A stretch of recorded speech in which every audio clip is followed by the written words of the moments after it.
Chaque semaine, One Piece nous offre notre dose d'aventure et de frissons. Mais depuis quelques mois, principalement suite à la fin de Wano Kuni et la bataille d'Onigashima, ce sont des débuts de grandes révélations saupoudrées de nouveaux mystères qui nous sont proposés de manière hebdomadaire. Un nouveau monde s'ouvre alors à nous, une nouvelle étape dans l'élaboration des théories sur le futur de l'histoire qui se rapproche inévitablement de sa fin. Yo les bros, c'est Godji, je suis très heureux de vous retrouver aujourd'hui dans cette nouvelle vidéo, ou devrais-je dire, dans ce nouveau format. Vous êtes des dizaines, voire des centaines de milliers à partager et à vivre ma passion pour One Piece chaque semaine, à chaque chapitre. Merci pour ça d'ailleurs. Et vous avez dû évidemment remarquer que mes reviews sont majoritairement composées d'une ou plusieurs théories destinées à cultiver notre imagination, notre soif de connaissance, mais également à participer au défi de cette grande chasse au trésor qu'Oda nous propose depuis voilà bien des années. Le but de cette vidéo est alors très simple, faire une rétrospective et un condensé de toutes mes théories sur le futur de One Piece que j'ai pu avoir et en partie dévoiler dans mes reviews de chapitres. Dans cette première vidéo, de très nombreux sujets et théories seront mis à l'honneur, notamment le véritable pouvoir de Pluton, l'origine secrète et le destin de la Cross Guild, ainsi que l'objectif caché de Barbe Noire. Je vous invite à ne pas oublier de laisser votre like si jamais elle vous plaît, c'est très important pour l'expansion de la chaîne, merci à vous, et également abonnez-vous et rejoignez l'équipage pour ne plus manquer aucun futur contenu, et enfin toucher la barre des 350 000 abonnés. Nous allons enfin pouvoir commencer, alors merci à vous, et bonne vidéo. Ah, et au fait, rendez-vous dimanche à 19 h pour mon premier live Twitch, depuis plus de 7 ans au moins, on va faire des trucs et tout, ça va être cool. Le lien de la chaîne est en description, n'oubliez pas de me suivre là-bas, et voilà, des bisous.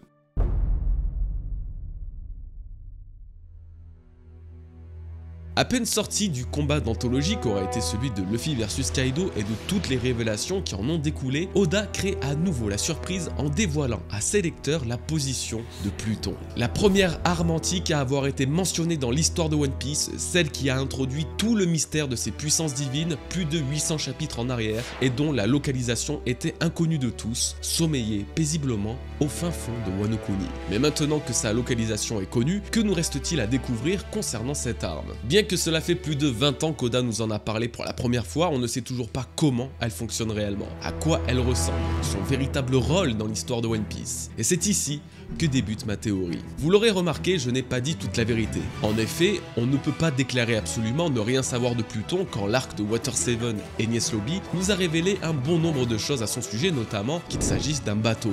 Pour autant, ce n'est pas n'importe quel bateau. Déjà, un navire capable d'éradiquer une île entière sans laisser de traces, d'après les mots de Crocodile, c'est pas franchement commun, même au chapitre 1070 et plus. Et surtout, Franky nous confirme qu'il ne s'agit pas que d'un simple navire. Lui qui connaît sans doute le mieux cette arme antique, puisqu'il a possédé ses plans de construction durant de nombreuses années, l'a dit à 2 reprises. C'est un véritable monstre. Une chose dont l'existence paraît impensable même pour l'homme à l'origine du bijou technologique qu'est le Thousand Sunny ou même le général Franky. Plus encore, le jeune Cutty Flamme en est venu au point de douter que des humains puissent construire une chose pareille. C'est la raison pour laquelle j'ai le sentiment que Pluton n'est pas qu'un simple bateau et au contraire qu'il possède, écoutez-moi bien, plusieurs formes, plusieurs utilisations. D'une polyvalence extrême, Pluton serait capable de naviguer sur les mers mais également sous les mers en se transformant en sous-marin. Il pourrait avoir une forme dite terrestre permettant le déplacement sur le sol des îles qu'il arpente, ainsi que plus fou encore, une forme aérienne capable de s'élever et voyager dans le ciel. Une véritable machine de guerre capable de semer la terreur sur absolument tous les plans qu'il sillonne. Parmi vous, il doit d'ores et déjà y avoir 2 groupes, ceux qui visualisent et acceptent parfaitement cette idée et ceux qui ne voient absolument pas comment une telle chose pourrait avoir sa place dans le monde de One Piece. Évidemment, mon but va être de vous convaincre et je vais le faire très simplement car ça a toujours existé. Le Polar Tank de l'eau est un sous-marin. Les bateaux escargots du Garmin Double Six sont capables à la fois de se déplacer sur mer ou sur terre, voire même de grimper toute la hauteur de Red Line. Et bien sûr, les bateaux capables de voler sont nombreux comme l'Arche Maxime ou même le Sunny en utilisant le coup de burst. A vrai dire, les références sont multiples les concernant et on peut citer au total au moins 5 navires capables de se déplacer dans les airs. C'est donc une banalité. Les bateaux peuvent naviguer sur tous les espaces du monde. Si tel est le cas, alors pourquoi Pluton ne pourrait pas lui-même voyager absolument partout sur Terre, en mer ou dans le ciel? Après tout, ça collerait bien à l'idée du bateau ultime qu'il semble représenter, et surtout, Oda nous aurait déjà introduit ce concept à travers nul autre que Franky et le Sunny. Effectivement, l'homme qui a eu pendant des années les plans de Pluton en sa possession aurait largement eu de quoi s'inspirer pour créer le navire de ses rêves.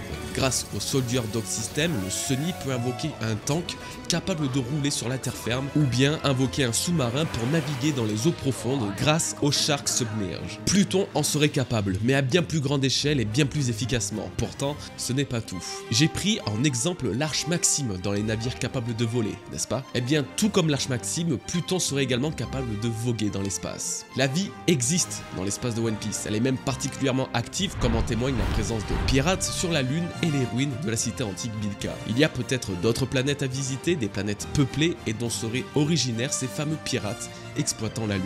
De la Terre, seul l'arme antique Pluton serait capable d'entreprendre un voyage stellaire de cette envergure et peut-être entrer en contact avec d'autres formes de vie. D'ailleurs, vous avez dû remarquer que les illustrations que j'utilise là, actuellement, correspondent étonnamment bien à la théorie que je vous énonce. En effet, elles proviennent d'une œuvre nommée Space Battleship Yamato. Tout le monde ne doit pas la connaître car il s'agit d'un anime japonais datant des années 70. Ayant obtenu un franc succès et devenu une des premières références et influences de la Japanimation, je vais vous prouver en quelques secondes comment Oda a pu largement s'en inspirer. Le Space Battleship Yamato est un navire cuirassé transformé pour voler et voyager dans l'espace. Pour se déplacer et pour utiliser son armement, il a recours à une énergie très spécifique, l'énergie à mouvement d'onde, une source de pouvoir provenant des êtres vivants d'une planète, de leurs émotions et de leurs souvenirs. Le Yamato est particulièrement puissant, capable de détruire l'équivalent d'un pays en une seule attaque. L'histoire est évidemment bien plus complexe, plus dense, pour autant Oda aurait déjà très bien pu s'arrêter ici et s'en inspirer pour Pluton. Un navire capable de détruire l'équivalent d'un pays grâce à une source d'énergie mystique et infinie,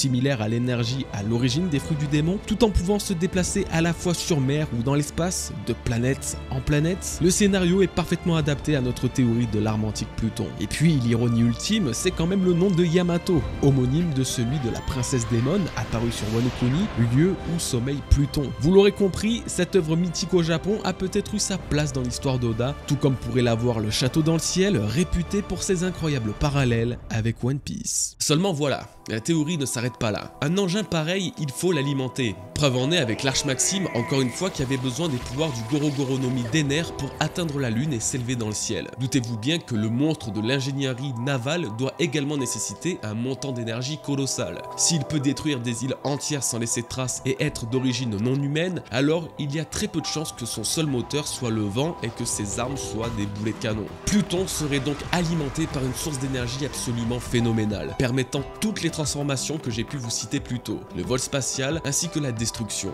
Et encore une fois, c'est un concept très répandu dans One Piece avec par exemple, et en plus de l'Arche Maxime, le Striker Dace et le Billower Bike de Smoker qui fonctionnent grâce à leurs fruits du démon respectifs. Preuve que jusqu'à présent, cette théorie est d'une cohérence monstrueuse. Et ce n'est pas tout. Encore. Quelle source d'énergie pourrait bien avoir sa place dans cette histoire? Quelle source d'énergie pourrait alimenter un monstre comme Pluton? Eh bien, si vous avez été un tout petit peu attentif durant ce nouvel arc d'Egghead, vous devez vous souvenir d'un élément assez important dévoilé par Vegapunk, le feu éternel, la source d'énergie illimitée avec lequel il pourrait créer un véritable soleil. Vegapunk explique qu'il s'agit tout simplement de son rêve, fournir au monde entier de l'énergie gratuite et sans limite, et que pour atteindre ce rêve, il a dû remonter jusqu'au siècle oublié, découvrant que le soldat robot antique ayant attaqué Marie-Joise il y a 200 ans était alimenté par cette énergie tout autant antique. En clair et pour résumer, il semble que l'ancien royaume, d'où provient ce robot, possédait le feu éternel, le soleil que Vegapunk souhaite recréer, la source d'une énergie infinie. Cette révélation a pour moi un impact encore bien plus grand que l'on peut le penser à la première lecture, et cette énergie serait, vous l'aurez compris, utilisée pour alimenter l'arme antique Pluton, tout comme elle fut utilisée pour alimenter le robot géant. Mais alors, d'où proviendrait cette énergie et comment sera-t-elle utilisée par Pluton? Alors même si ce n'est pas ma théorie, je ne peux que vous inviter à aller regarder la dernière vidéo de Nina à ce sujet qui pourrait effectivement avoir bel et bien trouvé le secret de cette énergie. De mon côté, mon idée est un petit peu différente, et pour vous l'expliquer, on va rapidement revenir au centre d'une de mes théories de 2022, une théorie qui vous a absolument charmé, celle sur Im et l'arme antique Uranus. Pendant cette vidéo, j'ai fait la comparaison entre Im et le dieu du ciel mésopotamien Anu. Je vous passe les détails jusqu'à ce que je découvre que ce fameux Anu est représenté sur une fresque mettant en scène 3 dieux, une triade de divinités qui n'est pas sans rappeler les 3 armes antiques, mais le plus troublant, c'est la présence d'un dieu bateau, une 4e divinité au corps flamboyant, possédant les traits d'un dieu solaire. Tout comme vous, la première chose qui m'est venue à l'esprit est Luffy, et ce qui fait de lui le dieu du soleil dans One Piece grâce à son fruit du démon. Cette référence mythologique m'est alors apparue comme une partie de l'image finale de One Piece, un événement où Luffy devra fédérer et contrôler toutes les armes antiques pour lever l'aube sur le monde. Mais plus encore, Luffy serait peut-être nécessaire au bon fonctionnement de Pluton. Si Vegapunk souhaitait créer un véritable soleil pour alimenter toutes ses recherches, pour créer une source d'énergie inépuisable, et que ce même soleil fut utilisé dans les temps anciens pour alimenter l'ancien royaume, pourquoi ne serait-ce tout simplement pas Nika? Le dieu du soleil dégagerait grâce à un pouvoir, une capacité ou un autre élément inconnu à ce jour, une énergie sans limite, similaire à celle du Gorogoro no Mi d'Ener alimentant l'Arche Maxime, mais à un niveau encore bien plus supérieur. Seul le dieu du soleil pourrait permettre l'activation de Pluton, et ça expliquerait pourquoi Oden voulait ouvrir Wano Kuni seulement lors de l'apparition de Joy Boy. Rappelez-vous, Pluton se trouve en plein cœur de la cité antique des samouraïs. Rappelez-vous également que pour la libérer, il fallait ouvrir Wano Kuni au reste du monde et briser ses frontières rocheuses. Bien, maintenant rappelez-vous une ultime fois de la condition qu'avait fixée Oden pour l'ouverture de Wano Kuni en rentrant de son voyage avec Roger. Il fallait ouvrir ces frontières le jour où Joy Boy apparaîtra. Joy Boy et Nika, Nika et Luffy, Luffy et Joy Boy. Ce n'était pas un hasard si Oden voulait attendre l'arrivée de Joy Boy, donc de Nika sur Wano Kuni, car seul Nika pouvait avoir le pouvoir d'éveiller et d'utiliser Pluton, le navire antique alimenté par la puissance d'un soleil. Tout était prévu depuis le début, absolument tout fait sens. Le bateau, qui est une arme antique créée par une race et technologie alienne, pourrait mener ses voyageurs jusqu'aux confins des étoiles, sur d'autres planètes. Grâce à l'énergie générée par le dieu du soleil, Pluton serait capable de déployer assez de puissance pour utiliser tout l'arsenal de l'arme antique et peut-être détruire Redline, détruire toutes les frontières du monde. Le chapitre 1058 est à mon sens l'un des plus mémorables de One Piece en 2022. Dans celui-ci, ce n'est ni plus ni moins que les nouvelles primes post-Wano Kuni des Mugiwara qui nous sont révélées, mais pas seulement, et par-dessus tout, l'histoire de la création de la Cross Guild. C'est cette dernière qui va nous intéresser. En effet, la Cross Guild a directement suscité un intérêt colossal de la part de la communauté entière. Il faut dire qu'elle regroupe des personnages absolument légendaires que nous n'aurions jamais cru voir s'allier un jour. Sir Crocodile, Dracul Mihawk, Baggy le Clown, qui est d'ailleurs devenu empereur suite à la création de cette alliance. Ces hommes à la réputation d'envergure mondiale font désormais équipe pour retourner les mers. Ce qui nous intéresse est de comprendre leur véritable motivation, l'origine de la création de cette organisation et surtout ce qu'il va en advenir dans le futur. Pour les origines, c'est finalement assez simple. La Cross Guild survient juste après la dissolution de l'ordre des Shichibukai par le gouvernement mondial. Crocodile, grand corsaire déchu suite aux événements d'Alabasta, est l'instigateur de cette organisation. C'est lui qui a contacté Mihawk dans le cadre d'une alliance destinée à semer la terreur dans la marine. Oui, la marine, c'est la principale cible de la Cross Guild, à en juger les primes que cette dernière met sur la tête de certains soldats. Ça justifie par ailleurs pourquoi Crocodile s'est rapproché de Mihawk, puisque le plus grand épéiste du monde profite comme second titre de traqueur de la marine. En effet, et de ce qu'on peut comprendre, Crocodile et Mihawk veulent semer la terreur au sein de la puissance militaire du gouvernement mondial. Leur but serait-il d'être reconnus officiellement comme un ordre de pirates aux yeux du gouvernement et donc par conséquent pouvoir profiter d'une plus grande liberté à l'image de leur ancienne position de Shichibukai? J'imagine que oui. Lorsque la marine subira de trop grandes pertes au sein de son groupe, la Cross Guild ne pourra être ignorée et leurs revendications seront peut-être écoutées. Ok, alors désormais ce qui va nous intéresser, c'est la vraie suite. Que vont-ils faire pour obtenir ce genre de revendications? Après avoir recruté Mihawk et avoir utilisé l'influence de Baggy, Crocodile ne va pas s'arrêter en si bon chemin, et j'ai l'intime conviction que l'un de ses futurs objectifs ne sera nul autre que Impel Down, avec à la clé la libération de Doflamingo, Weevil et d'autres puissants pirates emprisonnés. La Cross Guild reconstituerait l'ordre des Shichibukai sous un nouveau nom, mais avec ses anciens acteurs n'arborant aujourd'hui plus aucun drapeau. Et nous avons plusieurs preuves potentielles pour apporter de la cohérence à cette théorie. Doflamingo, pour ne mentionner que lui, était le Shichibukai à l'origine d'une grande alliance. C'est en effet lui qui, sur Marineford, a proposé à Crocodile de le rejoindre et de s'allier. Comme un foreshadow, Crocodile deviendrait l'homme qui proposerait à son tour à Doflamingo de rejoindre son organisation, ce dernier étant si important dans l'histoire. Oda fait extrêmement attention de ne jamais le faire tomber dans l'oubli. Doflamingo a toujours été omniprésent dans One Piece depuis l'introduction des Shichibukai, et même après son arrestation, il a continué à apparaître pour rappeler au lecteur l'ampleur incroyable de ses connaissances. Ce personnage n'a pas fini d'être développé et la seule barrière scénaristique repose sur son emprisonnement, un emprisonnement qui ne peut être définitif, et la Cross Guild représenterait sa clé de sortie. Pour autant, en quoi la Cross Guild aurait besoin de Doflamingo? Eh bien, en tout. absolument tout.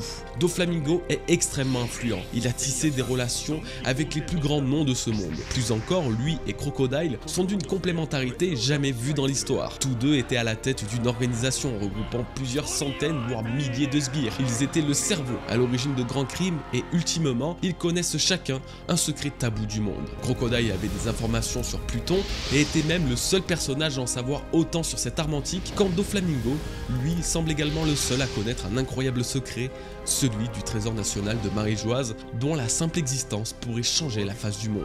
C'est pourquoi, à mon sens, Doflamingo reviendra obligatoirement au devant de la scène, et Crocodile serait à ses côtés. Si le scénario de Doflamingo rejoignant la Cross Guild est désormais facilement envisageable, est-ce pour autant une finalité? Sera-t-il le seul grand nom à profiter de l'air libre après avoir été enfermé? C'est ce qu'on aurait pu croire avant le chapitre 1073. Alors que la théorie de la Cross Guild attaquant Impel Down pouvait déjà justifier la libération de Doflamingo, elle peut désormais justifier celle de Weevil, également Shichibukai déchu et récent prisonnier de la marine. En défendant Sphinx Island de la marine, le prétendu fils de Barbe Blanche s'est retrouvé capturé par Ryokugyu et devrait, en toute logique, comme n'importe quel autre pirate, se retrouver enfermé à Impel Down. Vous voyez donc où je veux en venir, car je le disais plus tôt, mais la Cross Guild serait une nouvelle organisation des pirates, un remaniement de l'ordre des Shichibukai, et Weevil en ferait lui aussi partie après avoir été libéré par Mihawk et Crocodile. Mais que faisons-nous de tous les autres pirates? Ceux dont on ne connaît ni le nom ni les méfaits, mais qui restent pourtant enfermés dans la prison du gouvernement pour leurs crimes. Eh bien, eux aussi seraient libérés, tout comme ils l'ont été avant la guerre de Marineford, par Baggy. Et même si on peut penser que la liberté de ces pirates sanguinaires risque de représenter un danger pour la paix dans le monde, il n'en sera rien. Car lorsque la Cross Guild continuera de prospérer dans le futur et à la fin de One Piece, le monde sera totalement différent. Il le sera car Luffy aura trouvé le One Piece, il sera devenu le roi des pirates. L'aube aura fini par se lever, signifiant l'arrivée d'une ère de paix et de justice sur les océans. Alors même si à travers ma théorie on peut voir la Cross Guild du mauvais œil comme une future organisation malfaisante, ça sera en réalité tout l'inverse. Elle servira elle aussi à fédérer tous les pirates, à les rallier et à les contrôler. Elle représentera le plus grand équipage du monde qui suivra un code d'honneur strict et ferme de la piraterie sous la juridiction de Monkey D. Luffy. Un phare vers lequel les criminels pourront se tourner et peut-être même se repentir grâce à l'aura étonnamment rassurante que Baggy laisse émaner. Si Marshall D. Teach a pu se faire discret pendant de très nombreux chapitres après l'ellipse, Oda a semble-t-il décidé de le faire enfin passer à l'action pour notre plus grand plaisir. D'abord au chapitre 1059 avec son raid sur Amazon Lily pour s'emparer des pouvoirs de Bois Hancock, et ensuite aux abords de Wano Kuni pour dérober les Road Poneglyphs de Trafalgar Law, Teach a été particulièrement actif ces derniers temps. Pas seulement, ses multiples apparitions étaient teintées de mystère avec notamment sa capture de Kobe, sa nouvelle prime incroyablement haute et les nouveaux fruits du démon dans son équipage. Cette partie sera alors consacrée à pas moins de 3 théories sur ces 3 sujets et ça commence dès maintenant avec la vérité sur la nouvelle prime de l'empereur.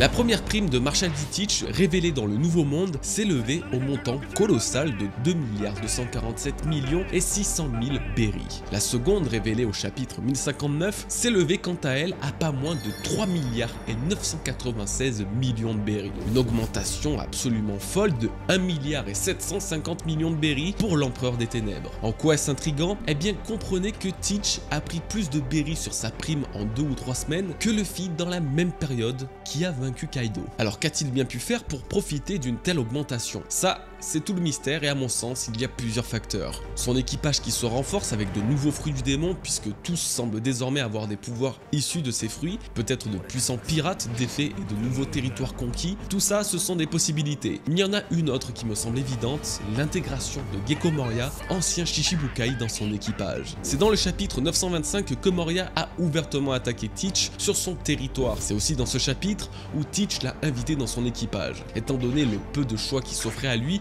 à savoir rejoindre l'empereur ou mourir de la main de ses hommes, Moria aurait opté pour la vie et rejoindrait Teach dans son équipage. L'introduction d'un ancien Shichibukai aux côtés d'un Yonko aurait alors été l'un des arguments pour augmenter drastiquement sa prime, bien que sans doute pas suffisant pour justifier un tel montant. Cependant, le scénario de Moria ayant rejoint Teach est intéressant pour une toute autre raison que vous allez découvrir dans la partie suivante avec la théorie sur l'explication du kidnapping de Kobe.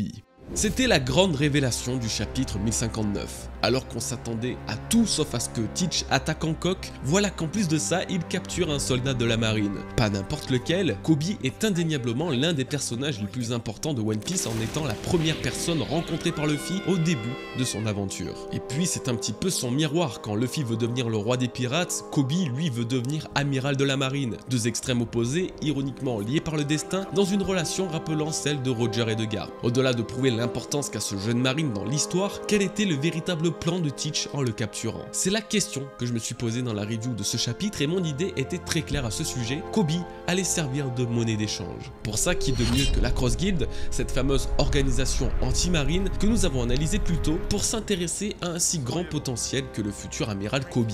Effectivement, Barbe Noire aurait pu vouloir échanger Kobe directement avec la marine et en obtenir une grande rançon, mais la Cross Guild a quelque chose que la marine n'a pas. Plus particulièrement, Baggy possède quelque chose de précis que Teach convoiterait, la carte au trésor du capitaine John. Écoutez-moi bien car je vais très rapidement vous faire réaliser les liens incroyables unissant tous ces personnages. Nous savons tous désormais que Teach partage un lien spécial avec les Rocks, notamment leur capitaine Chebek. Un sentiment particulièrement marqué dans ce 1059e chapitre où Teach nous révèle avoir récupéré la ruche, ancien QG des Rocks, de Wang Zi, lui-même un ancien Rocks. Si d'une manière ou d'une autre Teach veut rester dans le sillage de cet équipage légendaire, alors sa route pourrait le conduire à chercher le trésor d'un de ses membres les plus emblématiques, le trésor de Captain John. On ne sait rien de son contenu, on ne sait même pas s'il est réellement physique, quoi qu'il en soit, il est intimement lié aux Rocks tout en faisant partie intégrante de l'histoire de Baggy. L'a-t-il trouvé? A-t-il déchiffré son emplacement? Le flou est total, mais une chose est sûre, ce n'est qu'à travers Baggy que l'histoire de Captain John peut davantage se dévoiler. Barbe Noire s'intéresserait alors à l'héritage laissé par les Rocks et utiliserait Kobe comme d'une monnaie d'échange. Il utiliserait le système de traque des marines mis en place par la Cross Guild pour échanger Kobe à Baggy contre une information au sujet du trésor de John. Mais ce n'est pas fini. Plus tôt, je vous expliquais que la hausse de prime colossale et finalement assez inexpliquée de Teach pouvait s'expliquer par l'arrivée de Moria dans son équipage. Si c'est le cas, alors souvenez-vous que Moria lui-même avait récupéré la dépouille de Captain John pour en faire un de ses soldats et que c'est sur Thriller Bark que Luffy avait trouvé la carte menant à son trésor. Vous comprenez désormais toute l'envergure de cette théorie. Moria pourrait guider et épauler Teach dans la récupération du butin du capitaine John après que l'empereur ait récupéré la carte au trésor de ce dernier. La Cross Guild mettant en place un système anti-marine, Barbe Noire qui capture Kobe qui lui-même représente le futur de cette institution, l'ombre des Rocks pesant sur quasiment chaque personnage de cette affaire, Kobe serait pour Barbe Noire l'une des clés qui l'aiderait à obtenir ce trésor qu'il convoite. Qu'il échange ce marine avec Baggy ou qu'il s'en serve pour attaquer la Cross Guild et soutirer des informations au clown empereur, l'héritage du capitaine John redeviendrait ainsi une quête principale pour les plus grands antagonistes de Luffy.